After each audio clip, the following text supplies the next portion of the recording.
Check it out. Alleged assassin for Sinaloa cartel El Nini in federal court. Néstor Isidro Perez Salas indicted on charges connected to cartel activity. Indictments allege he commanded security team for El Chapo. Perez Salas, or El Nini, was extradited to the U.S. earlier this week. El Nini, who authorities say was the top assassin for the Sinaloa cartel, will have his day in federal court Thursday after being extradited to the United States earlier this week.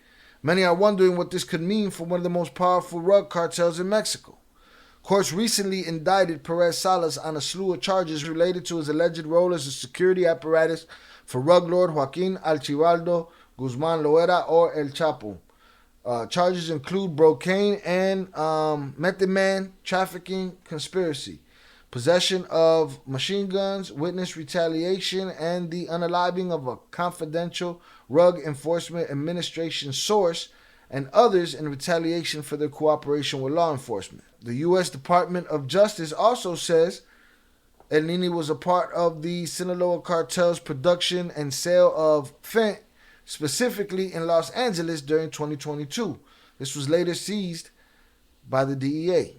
Arizona Department of Public Safety detectives seized 180 pounds of fentanyl between the ports of entry, meaning the deadly rug made it past several layers of law enforcement before ending up in Phoenix.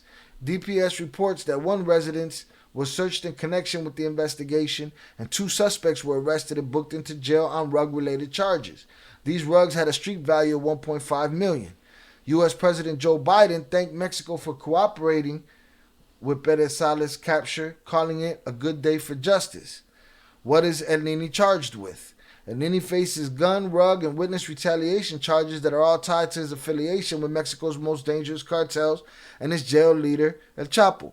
Federal officials announced Tuesday that El Nini will be arraigned Thursday on charges of importing cocaine and method man, firearms offenses, and conspiracy to obstruct justice through unaliving. In another indictment, he is also charged with the leadership of a continuing criminal enterprise resulting in the unaliving of numerous victims, including a confidential source for the Drug Enforcement Administration, fentanyl importation and trafficking, obstructions of justice by unaliving an informant, kidnapping resulting in unaliving of 8 people, including a minor, as well as firearms and money laundering offenses. Before this indictment, El Nini had been indicted in 2021 in Washington, D.C. on charges he conspired to traffic cocaine and method man into the U.S., as well as possession of machine guns and destructive devices and retaliation against witnesses. A grand jury in New York also indicted him nearly 2 years later on charges of engaging in a continual criminal enterprise, RICO, conspiracy to import fentanyl, conspiracy to traffic fentanyl, as well as possession of machine guns and other destructive devices. He also was charged with conspiracy to possess machine guns and destructive devices and conspiracy to launder money. Who is El Nini? El Nini, according to previous statements by the U.S. Attorney General, was one of the Sinaloa cartel's leading assassins, specifically when it came to rivals and witnesses who threatened the cartel's criminal drug trafficking operation. A federal indictment states Perez Salas commanded a violent outfit that carried out gruesome acts of violence against those it took into their custody. El Nini is 32 years old and a Mexican national. A security team known as the Ninis, which court documents describe as security personnel, a faction of the Sinaloa cartel, was under his leadership. In addition, El Nini was involved in the operation's drug trafficking operation.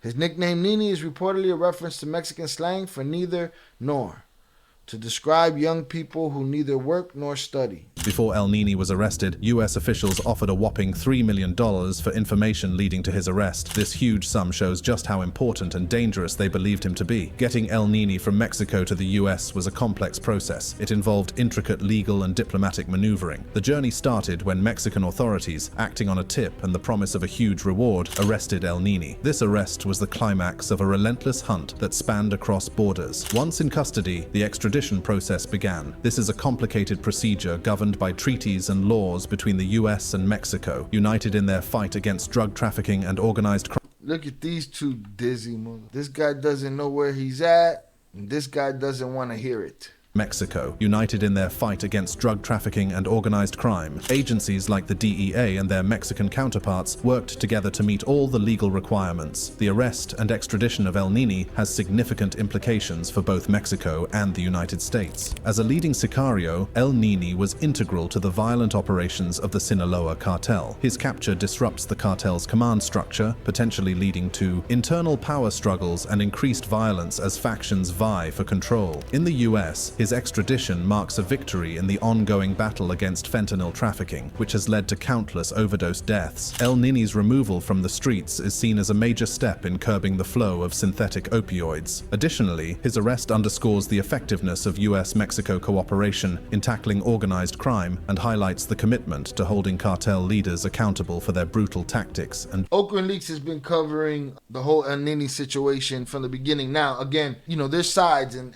every different side has their own agenda and has their own things that they want the people to know, while they want their own skeletons kept in the closet. He did do a video about El Nini and the Chapitos. I wanted to cover that video, but that video he hasn't switched that one to English like he has with the newer videos. I haven't found an English version of that one. From my understanding, and those that know better than me in the chat, y'all can let me know. From my understanding, his theory is basically, and I don't know if it's his theory or if it's fact, but his theory is that El Nini was the type of dude that was willing to do anything for the Chapitos, and as far as from what we know, he did do anything for them, and at the end of the day, they sacrificed him. They turned him in. They cut him loose. I hear a lot about loyalty in the comments. Oh, loyalty, and they should have had loyalty, and they should have had loyalty, and it's like loyalty. They're selling each other out. The only thing you got to be loyal to yourself in this situation. The only thing you could do is establish yourself to a position that you can't be given up. And as we see, there ain't no position like that. Ain't nobody safe in this game. Anybody can be given up by their own. Anybody can be sent off to run ahead of them and get their legs blown out and left behind just for somebody else to come and clean them up and let the other guys get away. Like, this is the game, man. And if y'all don't understand that, I don't know what to tell you. So El Nini seemed to be that loyal soldier, right? That dude that did everything for them. And evidently, from what I'm understanding, is they turned him over. All right? They gave him up. At some point, he unalived somebody that he wasn't supposed to unalive, and they gave him up. So nobody's safe. Miss me with the loyal shit and get that out of your head. If you think there's loyalty in any of this, there's no loyalty in any of this. Stop it. Drug trafficking operations. Before becoming El Nini, was just another face in the crowd. Look, he got a Gatorade though. They gave him a Gatorade though. And drug trafficking operations. Got some human rights. You know what I mean? Got a little Gatorade bottle. Keep the sugar up, electrolytes up. It's a little dude, huh? Little dude with a big reputation right there. Becoming El Nini was just another face in the crowd, navigating the dangerous streets of Sinaloa, a state known for its drug trafficking. His rise to power within the Sinaloa cartel was marked by ruthlessness and strategic moves. His name became synonymous with the cartel's violent enforcement. Born into the harsh realities of Mexico's drug trade, El Nini's early life is mostly a mystery. What's known is that his relentless pursuit of power and loyalty to the cartel's cause caught the attention of its leaders. His reputation for brutality and tactical skill quickly elevated him within the cartel's ranks. El Nini was notorious for his strategic prowess and unyielding loyalty. His involvement in extreme violence made him a prime target for law enforcement on both sides of the border. El Nini's brutal tactics weren't just about maintaining order within the cartel or dominating rivals. They were about instilling fear. One of the most horrifying examples was El's involvement in the torture of a Mexican federal agent in 2017. For 2 excruciating hours, the agent was subjected to unspeakable pain as a corkscrew was twisted into his muscles, only to be ripped out and replaced with hot chiles in the wounds. This act was a message of terror. Now, did El Nini let that dude get a Gatorade? He got a Gatorade. We saw that. Feds gave him a Gatorade. But did he give dude that he was corkscrewing, did he give him a Gatorade? Probably not, right? So these guys don't give up these human rights to people, but they want those human rights given back to them. It's crazy to me. It's funny. I'm thirsty. Reflecting the systemic use of torture and violence under El Nini's command. However, El Nini was not just any normal Sicario. He was a security chief that controlled his own violent unit. the Los Ninis and the Los Chapito faction. El Nini was a prominent leader of the faction known as Los Ninis within the Sinaloa cartel. This faction serves as the primary armed wing for Los Chapitos, the sons of Joaquin El Chapo Guzman. The name Nini comes from a Mexican slang term meaning neither nor, used to describe youths who neither work nor study. Originating from Culiacan, Sinaloa, Los Ninis is composed of young, loyal hitmen aged between 20 and 35. These members are exceptionally well trained in urban combat, playing various critical roles within the cartel's operations. Los Ninis undergo military-style training in several areas of combat, including urban warfare, special weapons and tactics, and sniper proficiency. Their primary purpose is to provide security and enforce rules for Los Chapitos, ensuring their dominance within the cartel. They guard the cartel's leaders, oversee drug laboratories, and maintain control over drug trafficking routes. Additionally, they are responsible for executing and torturing those who oppose Los Chapitos. Their activities extend to drug trafficking, extortion, kidnapping, and murder. Man, those were some ruthless, brutal guys, huh? Now, those people, they brutalized it. Those people get Gatorades? He got a Gatorade right here. Right?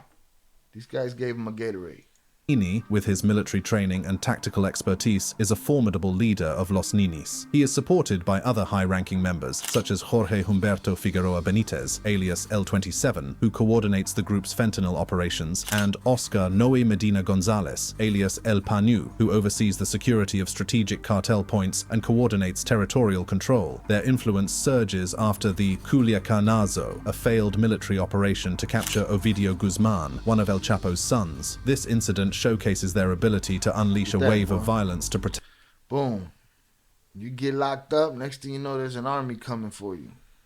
Their leaders, leading to increased media attention and better equipment for their operations. Los Ninis have been involved in several high-profile confrontations, most notably a violent clash with Los Rusos, a formidable and aggressive wing of the Sinaloa cartel led by Jesus Alexander Sanchez Felix, also known as El Ruso. This conflict escalated into open warfare, spreading beyond Sinaloa into neighboring states like Sonora and Baja California. The violent power struggle has resulted in numerous casualties and significant instability within the cartel's operations. These turf wars over key drug trafficking routes and control of various criminal enterprises have become a major concern for both Mexican and US authorities, further complicating efforts to combat the cartel's influence. The Los Ninis have also been linked to violent incidents during attempts to capture key cartel figures, further cementing their reputation as a powerful and ruthless force within the Sinaloa cartel. Their main them guys, even though they don't have their leader no more, right? Even though he's in an American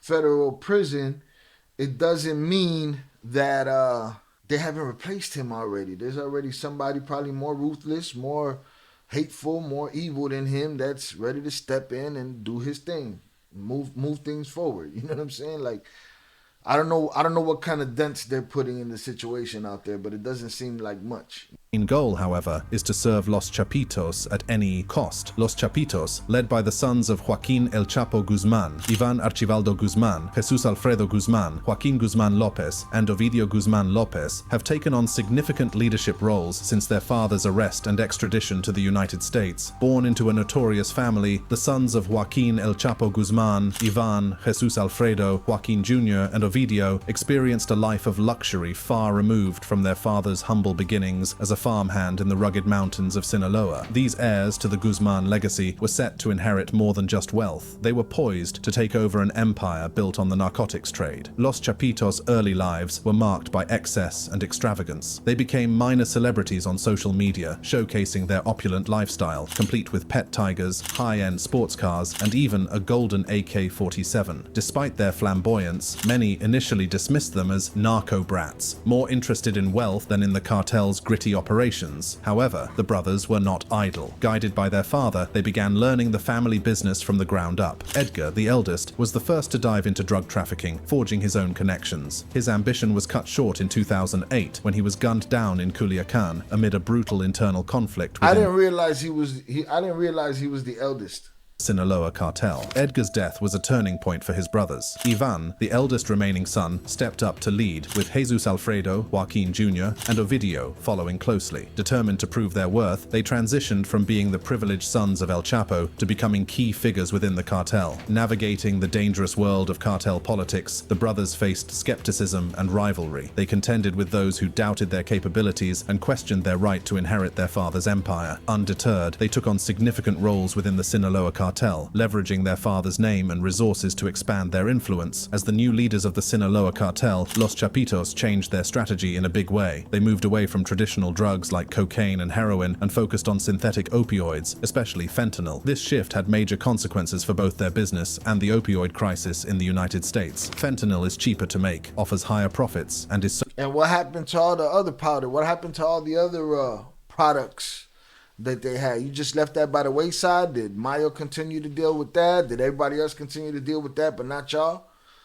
What happened to the brocaine? Where'd it go? So potent that it can be transported in smaller, easier to hide amounts. To take advantage of this, they set up a network of super labs across Sinaloa, turning the cartel into a major producer. These secret labs, hidden in the Sinaloa countryside, became the center of their fentanyl empire. The brothers smuggled chemicals from China to make fentanyl, using the global supply chain to support their production. The labs worked efficiently, producing large amounts of fentanyl-laced pills and pure fentanyl powder. Bro, how many times you gonna say that word? Damn. That ended up on American streets. This shift made the Sinaloa cartel a primary manufacturer, controlling the entire supply chain from production to distribution. However, gaining control also meant dealing with disagreements within the group. The brothers faced resistance from within the cartel, particularly from Damaso Lopez, El Chapo's former right-hand man. This rivalry led to a brutal power struggle, with Los Chapitos leveraging their financial resources to outmaneuver Lopez's faction. Their tactics were not just economic, but also violent. In 2017, following their father's extradition, they allegedly orchestrated the killings of 13 Sinaloan police officers believed to be on Lopez's payroll. Such acts of brutality underscored the new, even more ruthless order within the cartel. The rise of Los Chapitos in the Sinaloa cartel and their move into fentanyl trafficking caught the attention of law enforcement and politicians in both the US and Mexico. As their influence grew, so did the response from international authorities. The DEA, led by Ann Milgram, labeled the brothers as major players in fentanyl production and trafficking, calling it the deadliest drug threat the US has faced. The US Treasury sanctioned the brothers, targeting their financial networks. Indictments in multiple jurisdictions highlighted the Los Chapitos operations, showing how an $800 investment in precursor chemicals could yield $640,000 in profits. The US state $800. That's why we always ask, why are they taking out their own customer base? Well, because it's an $800 investment could yield $640,000 in profit. What? $640,000 in profit off an $800 precursor investment. Yeah, now I get it. Chemistry, huh? Shit. In October 2019, Mexican security forces attempted to apprehend. They were like, we got him. Ed Calderon said they accidentally got him, that they went to get somebody and they didn't realize that they was getting Ovidio Guzman, the youngest son of El Chapo, in Culiacan, Sinaloa. The operation quickly spiraled out of control. As soon as Ovidio was detained, the Sinaloa cartel launched a violent counterattack that turned the city into a war zone. Cartel members flooded the streets, setting vehicles on fire, blocking roads, and engaging in fierce gunfights with the military. The situation escalated so rapidly that it posed a serious threat to civilians and law enforcement alike. In a shocking turn of events, President López Obrador made the controversial decision to order Ovidio's— Oh, he actually made a decision? He didn't go up there like he did when they were asking about those 5 kids that were snatched up by the cartel, and they were asking him for some kind of update, and he was pretending like he couldn't hear them? He didn't do that. He didn't do that in this situation. Released rapidly that it posed a serious threat to civilians and law enforcement alike. In a shocking turn of events, President López Obrador made— Politicians are so full of shit. The controversial decision to order Ovidio's release to prevent further bloodshed. This move was widely seen as a significant retreat by the Mexican government. On January 5th, 2023, law enforcement made another bold move. After 6 months of intense surveillance, aided by US officials, they captured Ovidio Guzman Lopez once more. At dawn, Mexican Mexican security forces swooped in, quickly detaining Ovidio in Culiacan. This time, the government's swift action triggered a fierce response from Los Ninis. Los Ninis set up roadblocks using burning vehicles, turning the streets of Culiacan into a battlefield. They launched brazen attacks on the city's airport, hitting at least 2 planes with gunfire. This chaos led to over 100 flight cancellations, disrupting air travel and causing widespread panic. Look at that, man. People are led to under over 100 siege flight over there, cancellations, dog. disrupting everything's safe until you the guy on this plane, and you like, you're getting on a plane, you thinking plane, everything's safe, ain't even, major no streets right here. No, now you got dudes running through the fence, coming in there and getting it on with each other, and you in the middle of a crossfire, you sitting in the airplane minding your business. Crazy. Under siege, man. Air travel and causing widespread panic. The violence escalated further as 2 Mexican Air Force aircraft were forced to make emergency landings after being hit by gunfire, showcasing the cartel's willingness to directly confront military forces. Throughout the operation, Culiacan was essentially shut down. Social media buzzed with videos of burning buses, blocking roads, and residents being told to stay indoors. Fear spread as shops were looted and gunfire echoed through the streets. Schools across Sinaloa closed, highlighting the operation's profound impact on daily life. In the intense clashes that followed, 10 soldiers and 19 cartel members were killed, while 35 military personnel were injured and 21 cartel gunmen were arrested. Instead of backing down, the Mexican government took decisive action against the cartel. They confronted the Los Ninis head-on and refused to yield to their violent tactics. Ovidio was swiftly extracted by helicopter, flown to Mexico City, and then taken to a maximum security federal prison. This operation thwarted the cartel's rescue attempts and demonstrated the government's determination to assert control and combat organized crime effectively. Did the Chapitos look at it like that was a failed mission? You failed, Nini. You were supposed to get Buddy out of here. You failed. They got Buddy to Mexico City and they extradited him. You failed. It's time for you to bite the bullet. In the aftermath, security measures were heightened with an additional 1,000 troops sent to Sinaloa to restore order. Ovidio's arrest was a significant win for law enforcement, but it underscored the dangerous landscape they navigate. By January 13th... And think about it, they're arresting people, they're unaliving people out there. There's no lack of paper plate. There's no lack of disposable soldier that's willing to go out there for 8 pesos and put it on the line.